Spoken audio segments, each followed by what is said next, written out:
दोस्तों, आप कभी भी रोते होगे तो आंसू के साथ साथ आपकी नाक भी बहने लगती होगी। क्या आपने कभी सोचा है कि ऐसा क्यों होता है? अगर आपने प्लेन में सफ़र किया है तो आपने प्लेन की विंडो में ये होल तो देखा ही होगा, लेकिन क्या आपको पता है कि ये होल क्यों होता है? और अगर डायमंड नकली हो तो उसे कैसे पहचाने? इन सब सवालों के साथ साथ इंटरेस्टिंग फैक्ट्स जानने के लिए बने रहिए हमारे साथ इस वीडियो में।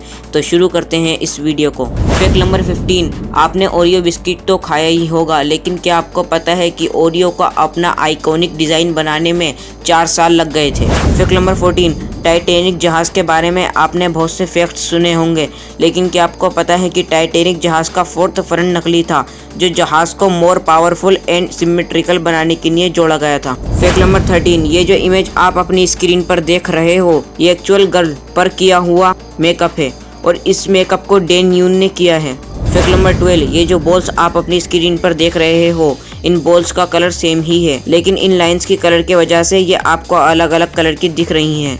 फैक्ट नंबर 11, शेकिट पिस्टो एक साउथ अफ्रीकन पॉलिटिशियन थे जो अपनी मर्सिडीज कार से इतना प्यार करते थे कि उनकी आखिरी इच्छा थी कि उनके मरने के बाद जब उन्हें दफनाया जाए तो उन्हें उनकी मर्सिडीज कार के साथ दफनाया जाए। जब उनकी डेथ हुई तो उन्हें उनकी मर्सिडीज कार के साथ दफनाया गया। फैक्ट नंबर 10, ये जो पेंटिंग आप अपनी स्क्रीन पर देख रहे हो, ये मार्थ रोथको ने बनाया था। इस पेंटिंग को 2013 में ऑक्शन में 46.5 मिलियन में बेचा गया था। फैक्ट नंबर 9, डोरंगल वर्जस जो कि वेनेजुला का सीरियल किलर था, पकड़े जाने पर उसने 10 से ज्यादा लोगों को मारने और खाने की बात कबूली थी और उसका कहना था कि वो मोटे लोगों को नहीं खाता था क्योंकि उनमें कोलेस्ट्रॉल की मात्रा बहुत ज्यादा होती थी। फैक्ट नंबर 7, एक बार एक प्लेन सिडनी से टोक्यो जा रहा था।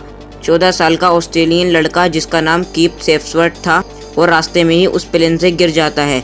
आप उसे गिरते हुए इस इमेज में देख सकते हो। अब आपके माइंड में ये सवाल आ रहा होगा कि वो लड़का कैसे गिरा था। मैं आपको बता दूं कि वो लड़का इसलिए गिरा था क्योंकि वो प्लेन के व्हील के अंदर छिपकर टोक्यो जाने की कोशिश कर रहा था, लेकिन रास्ते में ही वो प्लेन के व्हील से गिर गया और इस इमेज को जॉन गिल्पिन नाम के एक फोटोग्राफर ने गलती से अपने कैमरे के लेंस चेक करते हुए खींचा था। फैक्ट नंबर 6, विक्टोरियन एरा के वक्त चाय पीने के लिए इस तरह के कप यूज किए जाते थे ताकि चाय पीते वक्त मूंछों को चाय में डूबने से बचाया जा सके। फैक्ट नंबर 5, आजकल मार्केट में मिलावट आम हो गई है, खासकर खाने और ज्वेलरीज में।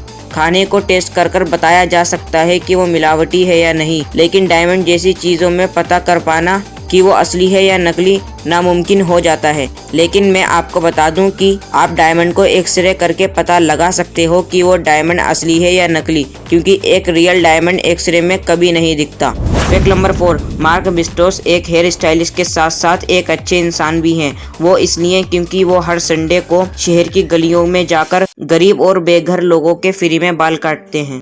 फैक्ट नंबर 3, आपके साथ ऐसा तो जरूर हुआ होगा कि बचपन में आप जिस डिश को नापसंद करते थे, बड़े होने पर वही डिश आपको पसंद आने लगती है।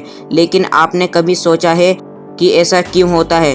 दरअसल ये आपके टेस्ट बड्स की वजह से होता है, जो पूरी तरह से हर 7 साल में बदल जाते हैं। फैक्ट नंबर 2, अगर आपने प्लेन में सफ़र किया है तो आपने ये नोटिस तो किया ही होगा कि प्लेन की खिड़की में ये छोटा सा होल होता है।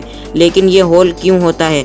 मैं आपको बता दूं कि जो प्लेन की विंडोज़ होती हैं उनको प्रोटेक्शन के लिए 3 लेयर में बनाया जाता है और बीच की जो लेयर होती है उसी लेयर में ये होल होता है जिसे ब्लीड होल कहते हैं। जब प्लेन 35,000 फीट की ऊंचाई पर उड़ता है तो प्लेन में एयर प्रेशर बहुत कम हो जाता है, इसलिए हवा के सही दबाव के लिए प्लेन के केबिन को बाहर की हवा की तुलना में प्रेशराइज किया जाता है और इसलिए प्लेन की केबिन में एयर प्रेशर को कम करने के लिए इस होल को बनाया जाता है। फैक्ट नंबर 1, अगर कोई भी रोता है तो उसके आंसुओं के साथ साथ नाक भी बहने लगती है।